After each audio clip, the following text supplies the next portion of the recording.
Very good evening শেয়ারবাজ family.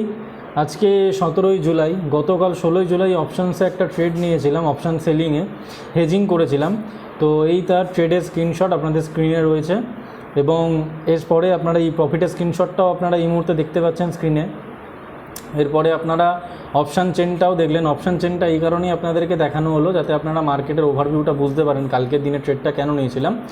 তো option chain দেখে আপনারা বুঝতে পারলেন যে কালকে মার্কেট টোটালি ইনডিসাইসিভ মুডে ছিল, মানে call writer put writer balance ছিল, ওই জন্য কোনো একটা ক্লিয়ার ভিউ মার্কেটে বোঝা যাচ্ছিল না, যে কারণে মার্কেটে কালকে সেলিং করে কাজ করেছিলাম এবং সেলিং করে একদম রিস্কটাকে মিনিমাইজ করে দেওয়ার জন্য আমরা হেজিংও করেছিলাম সেলিংয়ের সাথে সাথে। তার রিজনটাও বলে দিচ্ছি। মার্কেটে আপনারা দেখতে পারবেন 15 মিনিটের চার্টে যদি আমি লাগিয়ে রাখি, কালকের দিনে এখানে একটা মার্কেট ডবল টপ করেছিল দেখতে পাচ্ছেন, কিন্তু মার্কেট ডবল টপ করলেও আপনারা যদি স্টকেস্টিক্স দেখেন, স্টকেস্টিক্সে ডাইভারজেন্স ছিল।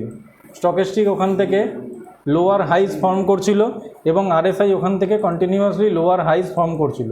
এই ডাইভারজেন্সের কারণে হেজিংটা করেছিলাম আমরা এবং প্রফিটটা আপনারা দেখতেই পেলেন।